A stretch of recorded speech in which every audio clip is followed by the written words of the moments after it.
Welcome to our channel ज्ञापन entrance academy. आपका exam DElEd का बहुत ही शानदार जा रहा है। आपका वर्वर के कमेंट हमें ये बता रहा है कि आपका एग्जाम सबसे ज़बरदस्त जा रहा है, तो इसको देख करके हमें बहुत खुशी मिल रही है। इस मैराथन के माध्यम से आपका एग्ज़ाम और भी आसान हो जाएगा, यानी कि जिन लोगों का एग्ज़ाम हो गया है प्लीज़ उसको ज़्यादा से ज़्यादा इस वीडियो को शेयर करें, और जिनका नहीं हुआ इसको गौर से देखिए, एक एक पॉइंट को बाबू समझिएगा।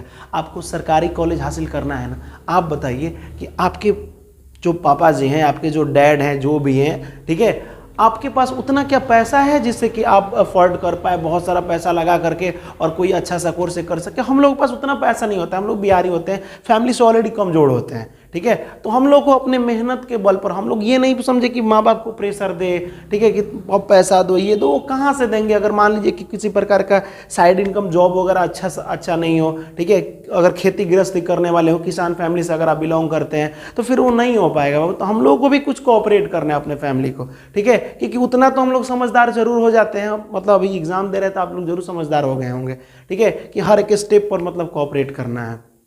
इसलिए आपसे हम कह रहे हैं कि बस अपने मेहनत के बल पर एक सरकारी कॉलेज हासिल कर लीजिए, और इसमें हम आपका पूरा सपोर्ट करेंगे। मेरे से जितना हो जाएगा, जितना आसान मैथमेटिक्स बनाना होगा ना, वो हम बनाएंगे आपके लिए, एकदम इजी बना देंगे, जिससे कि अगर 5 क्लास का, 3 क्लास का, 2 क्लास का भी अगर लड़का देख लेना, ठीक है, तो डायरेक्ट समझ में आ जाएगा। इतना आपको डाउट नहीं आएगा, 1% डाउट नहीं आएगा, कहीं भी नहीं आएगा मैथमेटिक्स में, ये मेरी गारंटी है बाबू। उसके लिए आपको टेंशन नहीं लेना, लेकिन आपको भी एकदम कसम ले लेना होगा कि हमको एक सरकारी कॉलेज बिहार डीएलएड में हासिल कर लेना है, ठीक है। तो चलिए हम लोग बिना देर के अपने क्वेश्चन की तरफ फोकस करते हैं।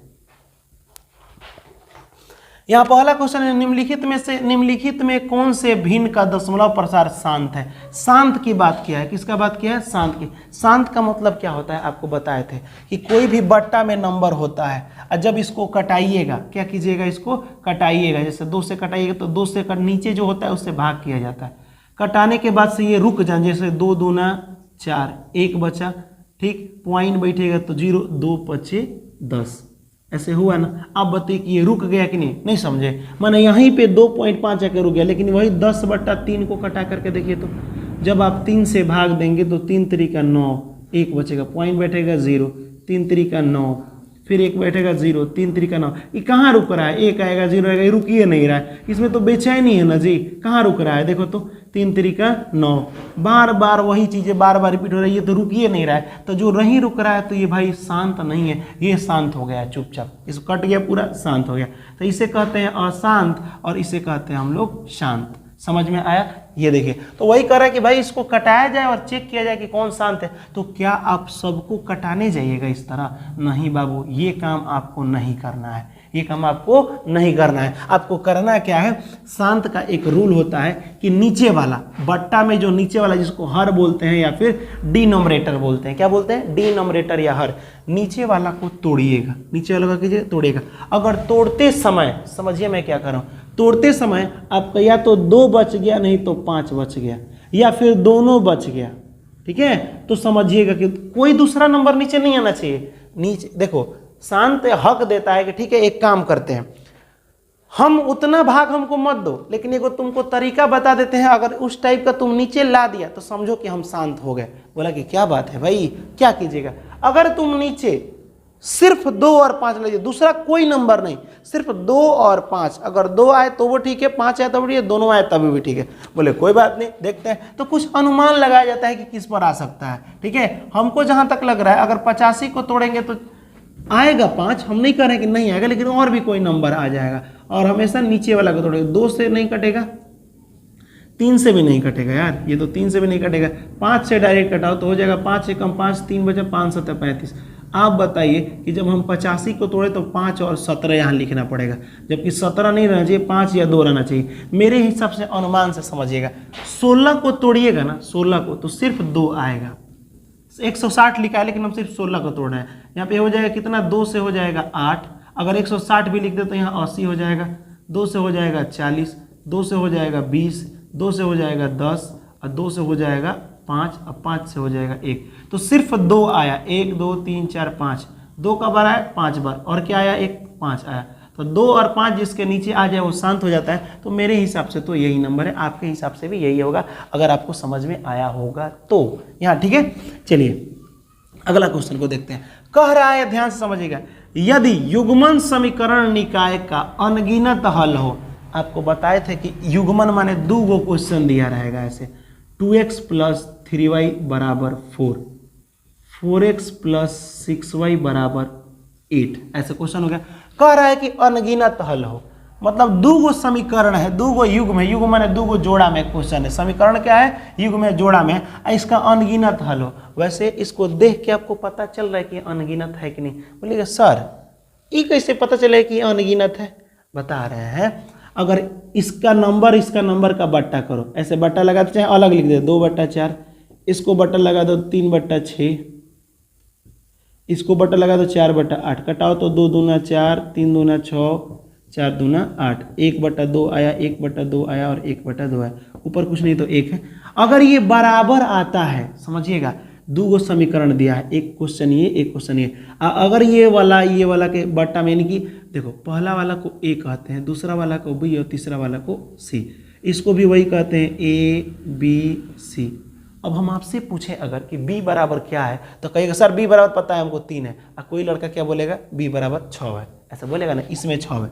तो आपको इसको दर्शाने के लिए इसको A1 मान लेते हैं, इसको A2, इसको A1 B1, इसको C1।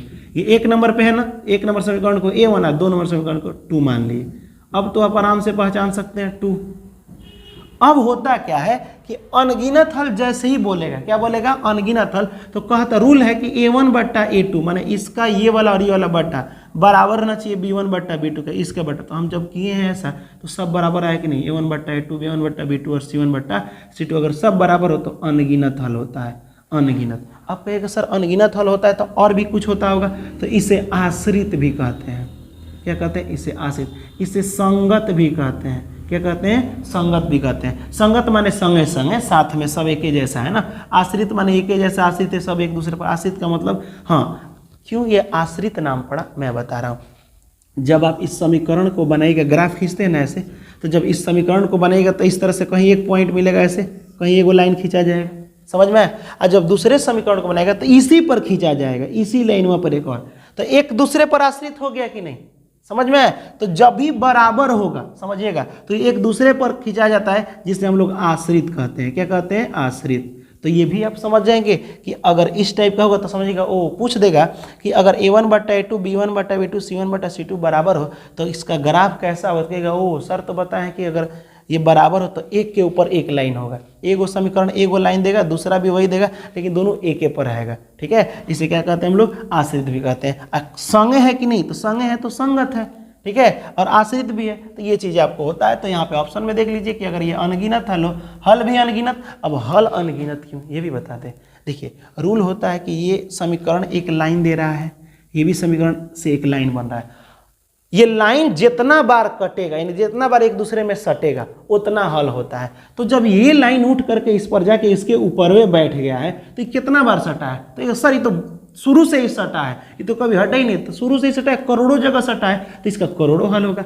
लेकिन यही अगर एक लाइन समीकरण, ये वाला समीकरण से एक लाइन मिल गया और इस समीकरण से ऐसा लाइन मिला जो ऐसे काट रहा है, तो आप बताइए कि कितना जगह सटा है, तो कहेगा एक जगह। तो प्रतिच्छेदी लाइन हमेशा एक हल देती है, और एक हल को एक और नाम से जानते हैं, अद्वितीय हल। ठीक है, यहाँ देखिए अनगिनत हल कह रहा है तो ये हो जाएगा आश्रित। क्या हो जाएगा, आश्रित हो जाएगा। चलिए, किन्हीं दो प्रतिच्छेदी रेखाओं के उभयनिष्ठ के लिए उभयनिष्ठ बिंदुओं की संख्या होती है। कह रहा है कि दो प्रतिच्छेदी रेखाएं हैं, एक ऐसे एक ऐसे, ठीक, किन्हीं दो प्रतिच्छेदी रेखाओं। तो बताइए कि ऐसे लाइन गया है, ऐसे लाइन गया, तो कितना जगह काटा है, कब कॉमन है, उभयनिष्ठ माने कॉमन माने दोनों में मिले, तो इस लाइन में भी ये पॉइंट मिल रहा है, इस लाइन में ये, तो बाबू यहाँ पे ऑप्शन नंबर क्या हो जाएगा, एक हो जाएगा। प्रतिच्छेदी में यही होता है। ठीक है, अगला क्वेश्चन देखिए, नीचे दिए गए आकृति से एंगल BDC जो बीच में होता है ना, वही एंगल निकालना होता है। BDC, BDE होगा, सॉरी E है, BDE मैंने D वाला बीच में, E वाला एंगल पूछ रहा है कितना है। अब बता सकते हैं ये वाला कितना है। उसके बाद से कह रहा है सभी कोण ज्ञात करें, बाद में उसका कह रहा है कि अंदर का सभी कोणों का करें, निकालें। कोई बात नहीं, हम निकाल सकते हैं। देखिए कैसे, एक चीज इसमें देखना पड़ेगा। चलिए यहाँ देखिए, पहले आप जानते हैं कि एक लाइन पर कितना 180 डिग्री का कोण बनता है। कितना बनता है? 180। यहाँ से यहाँ 70। मान लीजिए कि पूरा चांद 180 रुपये का है। यहाँ से आप खरीद लिए चांद 70 रुपया, यहाँ से यहाँ 60 रुपये, और 1 रुपया बच गया। तो 60 और 70 हो गया 130। 130 और 50 बचे तो ये वाला एंगल कितना हो जाएगा? 50 हो जाएगा। समझ में आया कि नहीं है? ये वाला आपका हो गया 50। अब यहाँ पे ध्यान से देखो, जब ये वाला हो गया 50, दो वो लाइन ऐसे रहता है और ऐसे तुम खींचते हो तो कहते हो सर ये वाला और ये वाला बराबर होता है। क्या होता है? बराबर होता है। तो अगर मैं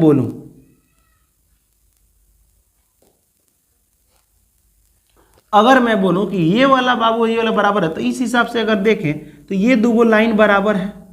ठीक, समझिएगा ध्यान से। एगो इस तरह से एगो लाइन खींचा गया है, देखिएगा। तो ये और ये बराबर नहीं होता, ये 60 हुआ तो ये भी कितना होगा? 60 होगा। समझ आया? ये 70 होगा तो ये भी कितना होगा? 70। अब जोड़िए तो तीनों एंगल नहीं निकल गया। तीनों एंगल पूछा तो सभी एंगल 60 और त्रिभुज के तीनों कोणों को मिला के 180 चेक करने के लिए कर सकते हो। 60 और 70 130 और 50 हो जाएगा कितना? 180। तो ये वाला आ जाएगा 50 60 70। कहीं ऑप्शन में दिया है 50 60 70? 50 60 70 आपको दिया है। ठीक है, यहाँ देखिए, निम्नलिखित आकृतियों में AC पैरेलल QR। पैरेलल मतलब होता है AC पैरेलल QR। एक मतलब हुआ कि AC एक लाइन होगा, एक सामने AC एक लाइन है, इसी के सामने क्या होगा? एक QR है।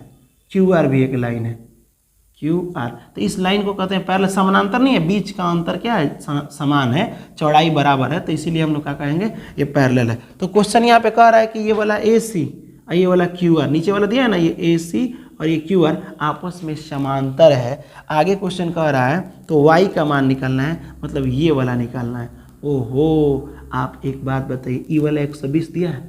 एक लाइन पर आप चांद बनाइएगा तो देखिएगा आपका चांद जो होता है ना, प्रोटेक्टर, ठीक है, वो 180 डिग्री का होता है। तो यहाँ से यहाँ हो गया आपका 120। तो बताइए ये कितना होगा? तो ये सर ये पूरा चांद 180 होता है, 120 को तो खाइए गए हम। ठीक है, तो बच कितना गया? तो बच गया आपका 60। ये वाला कितना हो गया? 60। और ये वाला छोटा वाला और ये वाला दोनों बराबर होता है, तो ये 60 तो ये भी हो जाएगा 60। और y का मान पूछा था तो y 60 हो जाएगा। यानी ऑप्शन नंबर बी हमारा सही उत्तर हो जाएगा। समझ आए? यहाँ देखिए, किन्हीं दो भिन्न बिंदुओं Q से, ये क्या दे दिया है जी? चलिए ठीक है, किन्हीं दो कह रहा है किन्हीं दो भिन्न बिंदु, अलग अलग कहीं पे दो गो भिन्न अलग अलग बिंदु है, अलग अलग बिंदु हो गए, ठीक, से होकर यहाँ से और यहाँ तक एक सरल रेखा जाती है।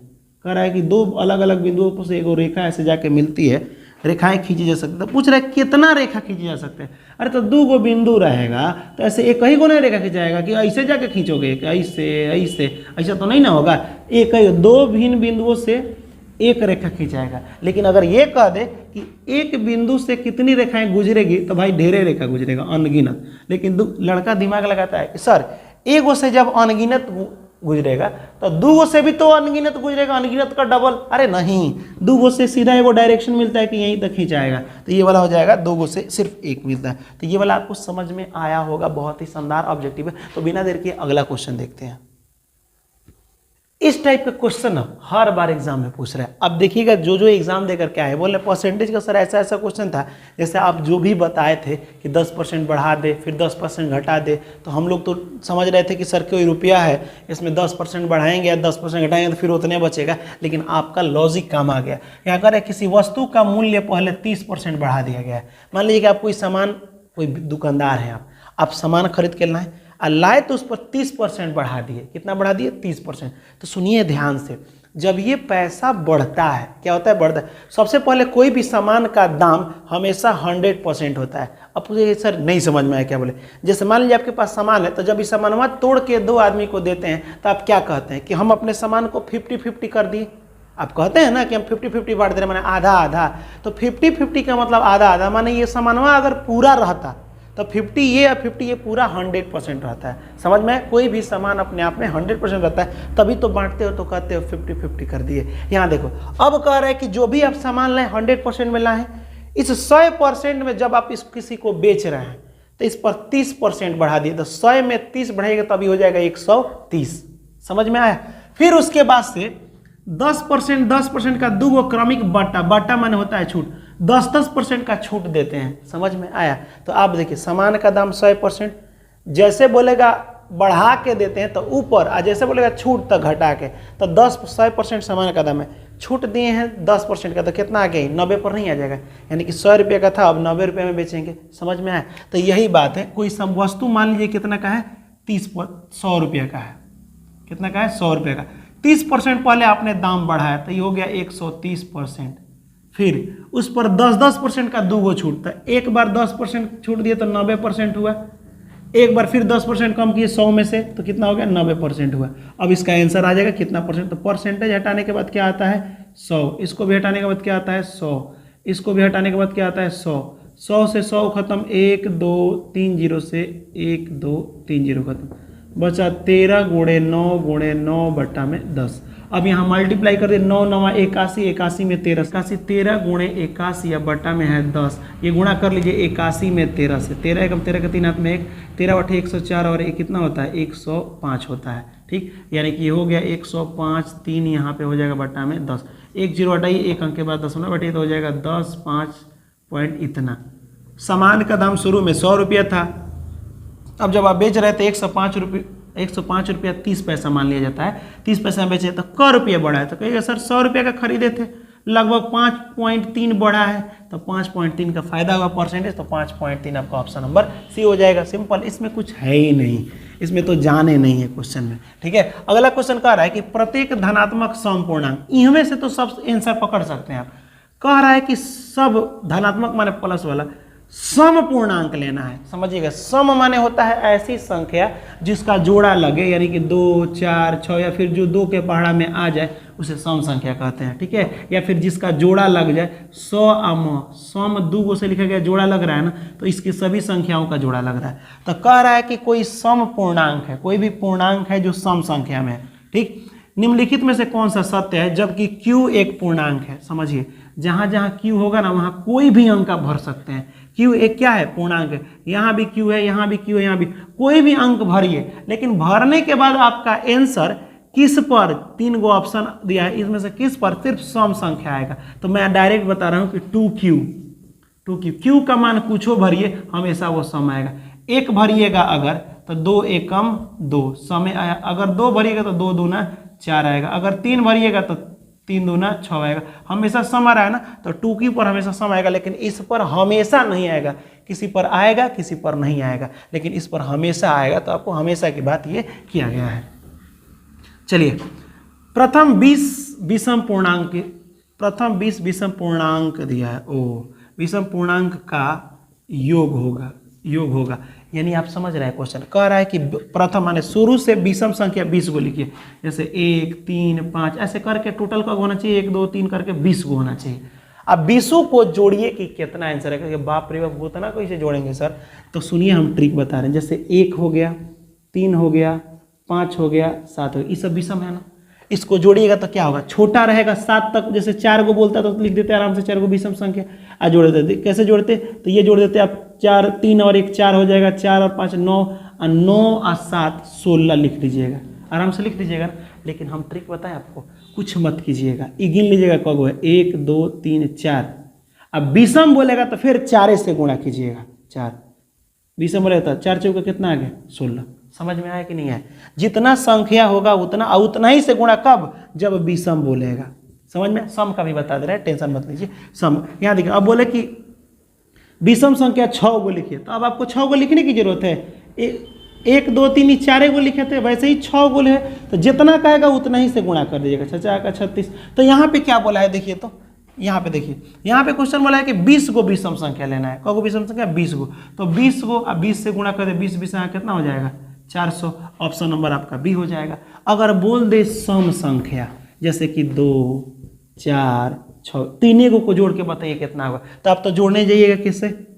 4 और 2 6, 6 और 6 12। मैं ये बोला, ये रूल मत लगाइएगा, फंसेगी। तीनों को दिया है विषम संख्या, विषम संख्या जो 2 से कट जाए ना होता है, लगातार ऐसे दिया है, तो आप जोड़ रहे हैं। अगर मान लो कि कहते कि 100 को विषम संख्या लिख के जोड़ो, तब तो दिक्कत हो जाएगा ना। ठीक है, ट्रिक क्या है, गिनिए इसको भी गिनना है, 1 2 3।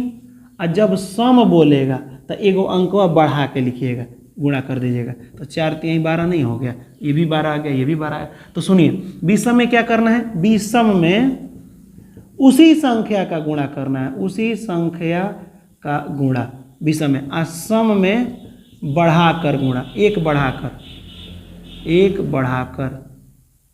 गुणा। समझ में आया? तो यहाँ पे वो आपका आंसर हो गया। चलिए अगला क्वेश्चन देखते हैं।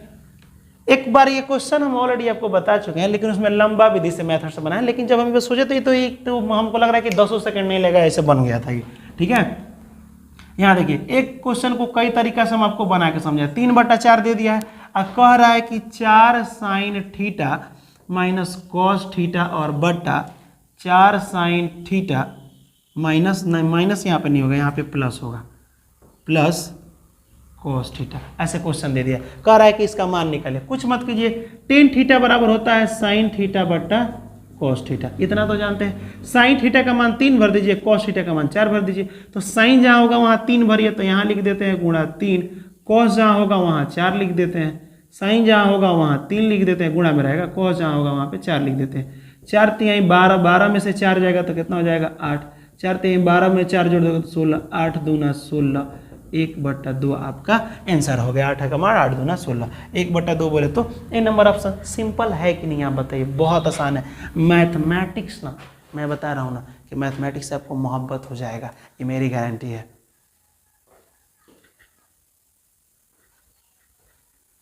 चलिए अब इस क्वेश्चन की बात करते हैं। तो जब भी आप इस टाइप का क्वेश्चन देखिएगा, बहुलक दिया हो, माध्यक दिया हो, माध्य दिया हो, कोई संख्या दिया हो, तो दिमाग लगे कोई ऐसा फॉर्मूला है जिसमें संख्या और माध्य बहुलक वाला हो।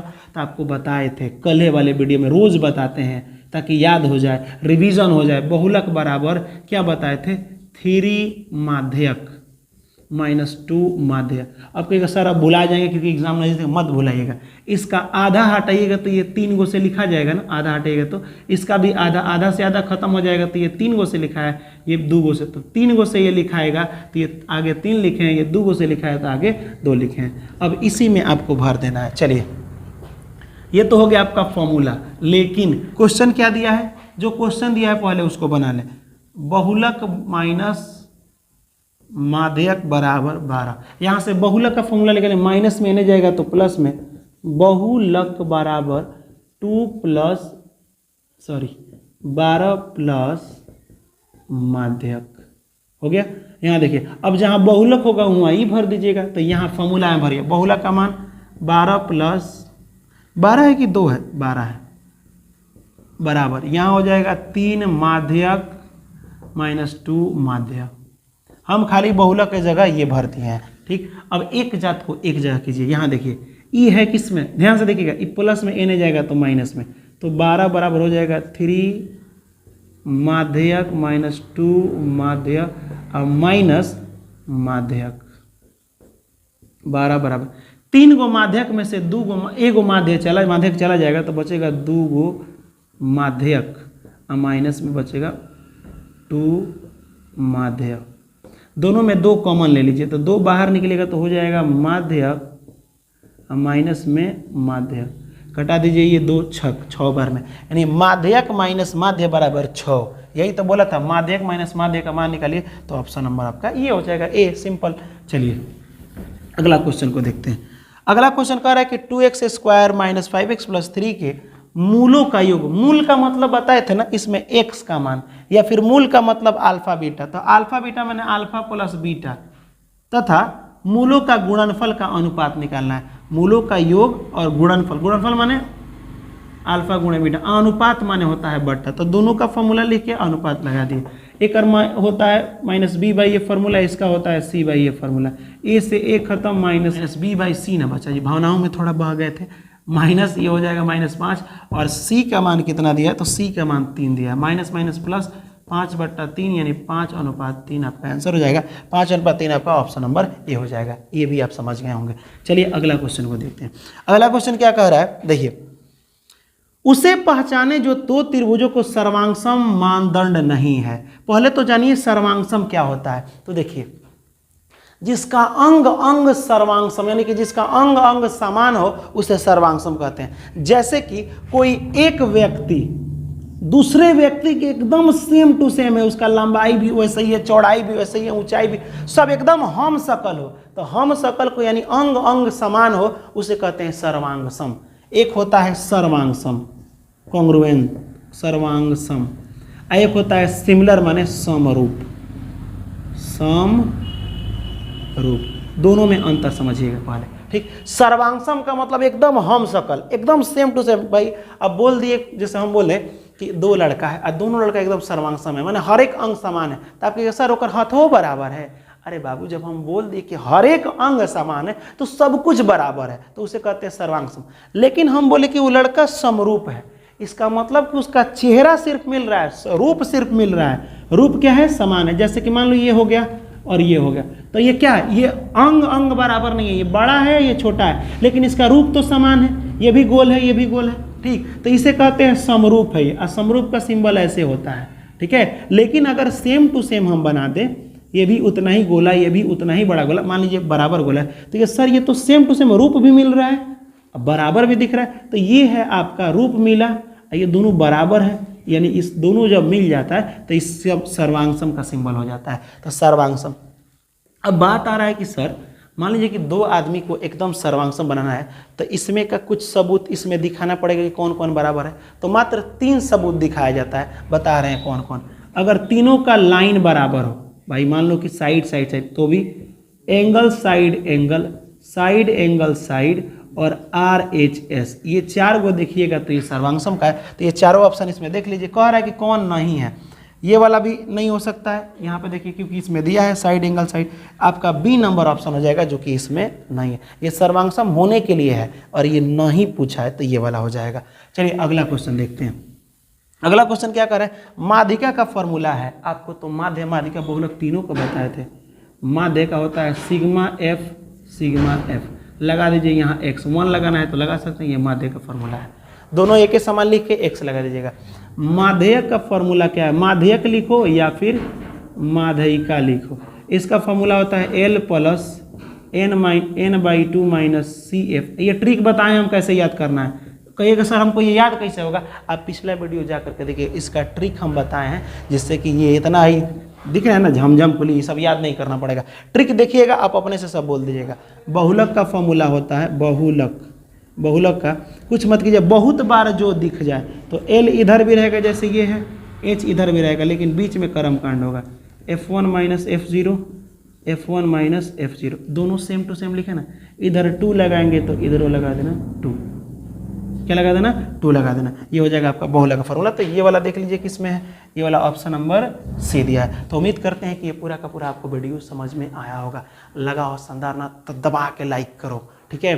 एक ही बार लाइक करना, 2 बार में डिसलाइक हो जाता है। तो बिना देर किए हम लोग अगला वीडियो देखते हैं। यहाँ पे हम लोग सामाजिक विज्ञान का मोस्ट इम्पॉर्टेंट क्वेश्चन देखते हैं, जो कि आपके एग्जाम में, आपका कमेंट तो खैर आप कमेंट क्या देखना है, आप तो खुद देख रहे हैं कि पूरा का पूरा डायरेक्ट एग्जाम में लड़ रहा है बाबू, पूरा क्वेश्चन आ जा रहा है। तो आपको तो मज़ा आ ही रहा होगा कि सर पूरा लड़ जा रहा है। लेकिन अब जिनका एग्जाम बच गया है, क्या उन लोगों का भी अच्छा से एग्जाम जाना चाहिए ना? तो जाना चाहिए, तो तैयारी मस्त होनी चाहिए। तो यहाँ पे पहला क्वेश्चन का आप लोग आंसर दे सकते हैं, ये ऑलरेडी पढ़ाए हैं, रिविजन के तौर पर भी है कि मतदान करने के लिए, माने वोट देने के लिए कम से कम कितना उम्र होना चाहिए? 18 वर्ष। आप बताइए कि सबसे पहले वोट देने की शुरुआत कहाँ से हुई थी? ये कमेंट में बताइए। तो ये कहिएगा सर आप इंग्लैंड या ब्रिटेन में हुआ था, ठीक है। सबसे पहले भारत में चुनाव की शुरुआत कब हुई थी? ये टोटल चीज़ें यहाँ पे हम लिख दिए हैं कि चुनाव की शुरुआत कब, कहाँ, कैसे हुई थी। देखिए 25 जनवरी को राष्ट्रीय मतदाता दिवस मनाया जाता है। याद रखिए, जनवरी जो महीना होता है ना पहला, उसमें 25 तारीख को मतदाता दिवस मनाया जाता है। ये कब से मनाया जाता है? तो बता दें कि 2011 से मनाया जाता है। कब से मनाया जाता है? 2011 से मतदाता दिवस मनाया जा रहा है। 25 जनवरी 1950, याद रखिएगा, ये भारत में चुनाव आयोग की स्थापना हुई थी। माने वोट देने के लिए चुनाव आयोग की स्थापना हुई पहली बार 25 जनवरी 1950 को। और इसी दिन से, नहीं हम लोग बहुत बाद में, लेकिन 2011 में हम लोग 25 जनवरी को क्या मनाने लगे? मतदाता दिवस मनाने लगे। 25 जनवरी 1950 को चुनाव आयोग बना और ठीक इसके एक दिन बाद हमारा संविधान लागू हो गया, ठीक है। 26 जनवरी 1950, 2011 में 25 जनवरी को राष्ट्रीय मतदाता दिवस मनाया जाने लगा। स्टार्टिंग में हम लोग जब 21 वर्ष के रहेंगे तब वोट देते थे। वोट करने का उम्र कितना था? 21 वर्ष। लेकिन 1989 6 दिसंबर 1989 को संविधान में संशोधन किए गए। नहीं, 18 वर्ष के लोग भी वोट दे सकते हैं। उस संविधान संशोधन का 61वां संविधान संशोधन था। यानी कि जैसे देखो, संविधान में कुछ मिस्टेक हुआ था तो सुधार हुआ था। क्या होता है? सुधार हुआ था। तो सुधार 1 नंबर हुआ था तो प्रथम सुधार हो गया, दूसरा नंबर दूसरा सुधार। उसी तरह 61 नंबर के सुधार में क्या सुधार किया गया था कि 21 वर्ष का वोट देने का उम्र ना रह करके क्या कर दें, 18 वर्ष कर दिया जाए। कब? 6 दिसंबर 1900 क्या हो जाएगा 89 को 61वां संविधान संशोधन द्वारा 18 वर्ष कर दिया गया है वोट देने का उम्र। आप भी वोट दे सकते हैं अगर आप 18 के हैं तो। अगला क्वेश्चन देखिए, रॉलेट एक्ट किस वर्ष पारित हुआ? तो 1919 में, याद रखिएगा। अब आपको बता दें कि रॉलेट एक्ट ये होता क्या है। आपको पता होना चाहिए कि जब प्रथम विश्व युद्ध 1914 में शुरू हुआ, ठीक 4 साल चला, यानी 1918 में ये क्या हो गया, प्रथम विश्व युद्ध खत्म हो गया था। इतना समझ में आया। लेकिन अंग्रेज क्या किए थे कि भारत से वादा किए थे कि अगर हम प्रथम विश्व युद्ध में जीत जाते हैं तो भारत को आज़ाद कर देंगे। क्या कर देंगे? भारत को आज़ाद कर देंगे। 18 में भाई प्रथम विश्व युद्ध जीत गया, लेकिन भारत को आज़ाद नहीं किया। तो अंग्रेज एक चीज़ जान गया कि अगर हम लोग भारत को आज़ाद नहीं करते हैं, वादा किए, तो अंग्रेज सभी भारत के लोग हमारे खिलाफ हो जाएंगे। तो खिलाफ होने से पहले हम ऐसे एक नियम लगा दें। क्या लगा दें? हम ऐसे एक नियम लगा दें कि जैसे ही कोई हमारे खिलाफ जाएगा तब तक हम पुलिस भेज के उसको जेल में डलवा देंगे। यानी बिना किसी गलती के डायरेक्ट उनको उठा करके जेल में डलवा देंगे ताकि वो आंदोलन नहीं करें। तो ऐसे नियम को रॉलेट एक्ट वाला नियम कहते हैं। समझ में आया? यानी बिना वकील, बिना अपील, बिना दलील के डायरेक्ट जेल में बंद करवा दिया जाए, जो 1919 में हुआ था। क्यों 1919 में लगा? 18 में द्वितीय विश्व युद्ध खत्म हुआ और 19 में लग गया कि कोई आंदोलन नहीं करेगा। जबकि आपको पता होना चाहिए कि 1919 में आंदोलन लोग करने लगा, रॉलेट एक्ट नियम लग गया। अब भाई लोग एक दूसरे के से प्लानिंग कैसे करेंगे? पास में जाएंगे, प्लानिंग करेंगे कि बताइए अंग्रेज वादा किया था कि हम लोग को आज़ाद कर देगा, और आज़ाद न करके नियम ऐसा लगा दी कि हम लोग एक दूसरे से बात भी नहीं कर सकते। तो उन लोगों ने सोचा कि एक काम करते हैं, अगर हम लोग इस तरह जाएंगे तो वो देख लेगा। मेला के दिन अगर हम लोग, मेला में भीड़ आता है तो उसी में कहीं बैठ करके हम लोग मीटिंग कर लेंगे। तो उन्होंने पंजाब में मेला लगा था, ठीक है, पंजाब के अमृतसर इलाका में, ठीक है, फसल कटने पर, पंजाब में फसल कटने पर त्यौहार मनाया जाता है। तो वहाँ पे लगा था मेला, और उसी मेला में बैसाख बोला जाता है, ठीक है, समझिएगा। क्या बता रहे थे हम आपको? हाँ, तो उसके बाद से वो दिन था 13 अप्रैल 1919 को जालियांवाला बाग हत्याकांड। यही हो, जालियांवाला बाग में मीटिंग हुआ था रॉलेट एक्ट के खिलाफ। तब तक जनरल और डायरा करके गोलियां चला दिया। इसी को जालियांवाला बाग हत्याकांड 1919 में, रॉलेट एक्ट 1919, जालियांवाला बाग भी हत्याकांड 1919 13 अप्रैल को हुआ था, ठीक है, ये याद रखिएगा। अगला क्वेश्चन देखते हैं, निम्न में से कौन कथन सही नहीं है? भारत विश्व में फलों का दूसरा स्थान है। सही बात है भाई, 2 नंबर पर स्थान आता है।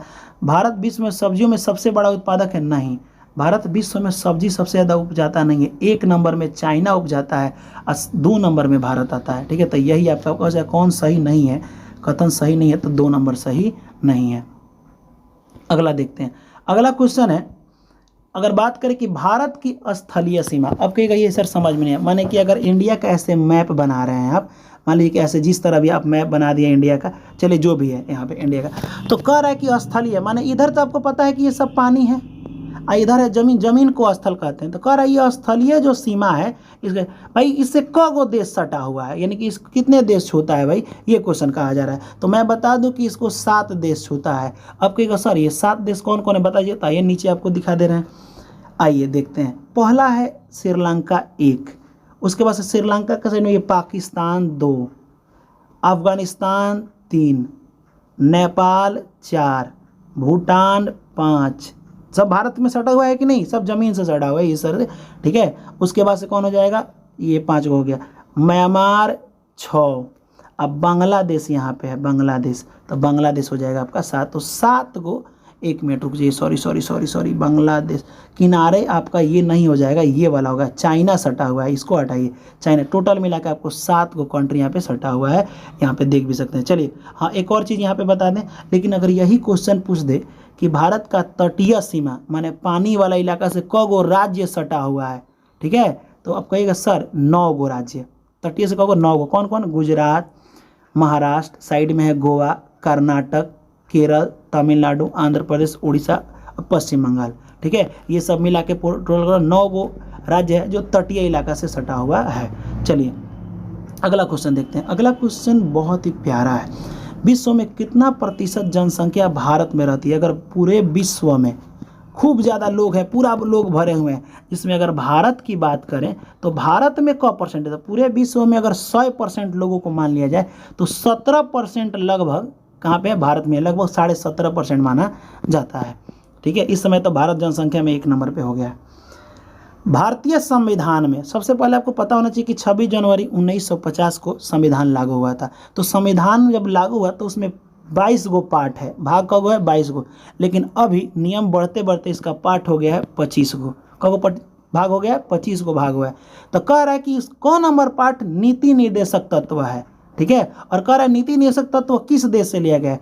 जो कितना नंबर, समझिए मेरे बात को, पहले तो जो नीति निर्देशक तत्व वाला पार्ट है 22-25 गो में कौन ना कौन आता है, ठीक। तो कौन देश से हम लोग कॉपी मारे हैं, मैंने किस देश से चुरा करके अपने में रखें? तो आयरलैंड से रखें। नीति निर्देशक तत्व कहाँ से ले गए? आयरलैंड से, जो कि भाग नंबर 4 है, पाठ नंबर 4 है, ठीक है। चलिए, संविधान के भाग 4 समझिएगा, यही है नीति निर्देशक तत्व, जो उसमें से कगो टॉपिक है? 36 से 51 तक इसमें अनुच्छेद है, ठीक। यहाँ पे direct principle of state policy इसको इंग्लिश में कहते हैं। ये आयरलैंड से कॉपी, एक मिनट, आयरलैंड होना चाहिए ना, ठीक है, आयरलैंड से लिया गया है। इंग्लैंड हम बोल देंगे उसके लिए, सॉरी, आयरलैंड से लिया गया है, ठीक। अब ये क्या करता है? तो कार्य एक जन कल्याणकारी राज्यों की स्थापना करता है। ये जो डीपीएसपी बोला जाता है, जो भाग 4 है, वो सभी जनता का कल्याण करना चाहता है, इस टाइप का राज्य बनाना चाहता है, ठीक है। उसका से मौलिक अधिकार जानते हैं, अमेरिका से कॉपी मारा गया है। मौलिक कर्तव्य की बात करें तो रूस, समझिए, मौलिक अधिकार माने अपना अधिकार अमेरिका दिया है और अपना कर्तव्य ये रूस से ले गया है। 42वां संविधान संशोधन किया गया था मौलिक कर्तव्य के लिए 1976 में। ये आप याद रखिए, स्वर्ण सिंह समिति उसे बोलते हैं। अगर बात करें आगे कल्याणकारी, तो बताइए, लोकतंत्र के कल्याणकारी राज्य की संकल्पना तो बताए थे ना, सभी राज्यों का कल्याण हो, ये भाग 4 में किया गया है। और भाग 3 में हमारा मौलिक कर्तव्य ने मौलिक अधिकार है, ठीक है, ये भी आप याद रखेंगे। चलिए, सासाराम नगर का विकास, वैसे सासाराम रोहतास वाला की बात करें, सासाराम नगर का विकास किस काल में हुआ है? मध्य युग में हुआ है। किस युग में हुआ है? मध्य युग में हुआ है। चलिए अगला क्वेश्चन देखते हैं। अगला क्वेश्चन है कि भारत का प्रथम तेल शोधक कारखाना कहाँ है? तो अगर पूरे भारत का बोलेगा तो हो जाएगा डीगाबोई। कहाँ पे हो जाएगा? डीगाबोई, माने वहाँ पे तेल का कारखाना। पहले वहीं से तेल सबसे पहले ज़मीन से खोदा गया और उसको शुद्ध करने के लिए वहीं पे कारखाना बनाया गया, असम के डीगाबोई में। लेकिन अगर बिहार की बात करेगा तो बरौनी हो जाएगा, लेकिन बिहार नहीं, भारत का बोला है तो हो जाएगा डीगाबोई। अगला क्वेश्चन देखते हैं। अमेरिका जब स्वतंत्र हुआ था तो अमेरिकी स्वतंत्रता संग्राम में अंग्रेजों के सेनापति, 1 मिनट, हाँ ठीक है, अंग्रेजों के सेनापति कौन थे? तो लॉर्ड कॉर्नवालिस थे अंग्रेजों के। लेकिन अगर ये बात करें कि अमेरिका के सेनापति कौन थे, तो जॉर्ज वॉशिंगटन थे। लेकिन ये अंग्रेजों का बोला है तो एक लॉर्ड कॉर्नवालिस हो जाएगा। वैसे यहाँ अमेरिका के बारे में लिख भी दिए हैं कि अमेरिका में पेरिस शांति सम्मेलन हुआ था, इसी में वो स्वतंत्र पूर्ण तरह से, पेरिस शांति सम्मेलन में अमेरिका स्वतंत्र हुआ 1783 में। 1 7 7 के बाद लिखिएगा 8। और जब आप 8 लिखते हैं, आगवा वाला अगर हम इस तरह से मिटा दें, क्या कर दें? मिटा दें, तो देखिए, तो मिटाने के बाद थोड़ा थोड़ा ये किस तरह से दिख रहा है? मिटाने के बाद कहिएगा सर थोड़ा थोड़ा ये 3 की तरह दिख रहा है, तो याद रखिएगा 1783 ये आप याद रख सकते हैं। इस समय क्या हुआ था? अमेरिका पूर्ण रूप से स्वतंत्र माना गया। उसके बाद से इसके ठीक लगभग कितने साल के बाद? 6 साल के बाद इसमें संविधान बन गया, अमेरिकी का संविधान। और जो यहाँ पे अमेरिका में सेनापति का काम कर रहे थे ना, जॉर्ज वॉशिंगटन, वही राष्ट्रपति बन गया। बोस्टन टी पार्टी 1767 नहीं 65 होगा, सॉरी, स्टाम्प एक्ट होगा 1765। ये मेरे से मिस्टेक हो गया, प्लीज़ सॉरी इसके लिए, 1765 हो जाएगा। और बोस्टन टी पार्टी 1773 में पार्टी हुआ था, ठीक है। अमेरिका के राष्ट्रपति जॉर्ज वॉशिंगटन थे। अगला क्वेश्चन, पृथ्वी की सतह का कितना हिस्सा पानी से ढका हुआ है? तो ये पूरा का पूरा पृथ्वी मान लेते हैं, इसको 4 टुकड़ा करते हैं, 3 हिस्सा में पानी है। कितना हिस्सा में? 3, यानी कि पूरे 4 हिस्सा में से 3 हिस्सा पानी है, तो 4/3, इसको कहते हैं 3/4, यानी 3 हिस्सा चौथा भाग का 3/4 हिस्सा पूरा का पूरा क्या है? पानी है। सूचना का अधिकार नियम वैसे 2005 इंपॉर्टेंट रखना, सूचना का अधिकार नियम है ये 2005, ये राजस्थान में सबसे पहले यहाँ पे शुरू हुआ था, ठीक है। अधिकतर हर चीज़ राजस्थान में हुआ, पंचायत की शुरुआत राजस्थान में हुआ है, सबसे पहले मुखिया दुखिया का इलेक्शन राजस्थान से हुआ है। चलिए, राष्ट्र संघ UN यूनाइट की बात करें हम, यानी राष्ट्र संघ का मुख्यालय कहाँ है? तो जेनेवा में है। कहाँ पे? जेनेवा। इसकी स्थापना 1920 में हुई थी। कब हुई थी? 1920 में हुई थी। चलिए अगर बात करें हम अगला क्वेश्चन, एक प्रतिनिधि भिन्न में अंश हमेशा क्या होता है? तो एक प्रतिनिधि भिन्न में हमेशा अंश को एक कहते हैं। क्या कहते हैं? एक कहते हैं। अगला क्वेश्चन देखते हैं। अगला क्वेश्चन यहाँ पे है, जो कि ये तो आप पढ़ के भी बता सकते हैं। लोकतंत्र की उपलब्धियों में से सबसे अधिक सहायक है। आप बताइए, अभी हम लोग आज़ाद हैं, वोट दे सकते हैं, नेता को चुन सकते हैं, यानी लोगों का राज है, लोगों का तंत्र है। तो लोकतंत्र में हमेशा सबसे ज़्यादा क्या होना चाहिए? तो विकास होना चाहिए भाई, देश का विकास हो, यही ना चाहिए जी। हमको और सबसे क्या मतलब है? तो यहाँ पे ऑप्शन में कहीं दिख रहा है, क्या दिख रहा है? विकास। यहाँ पे ऑप्शन नंबर सी हो जाएगा। ठीक है, समझ में आ रहा है ना? तो लाइक भी दबाया करो। चलिए बात करते हैं प्रथम विश्व युद्ध में और द्वितीय विश्व में सबसे खतरनाक व्यक्ति हिटलर। एक ही जनता होनी चाहिए, एक साम्राज्य और एक नेता का नारा किसने दिया? हिटलर। बोला कि एक ही को नेता रहना चाहिए। ठीक है, और हिटलर ने जो पार्टी बनाया उस पार्टी का नाम था नाजीवाद।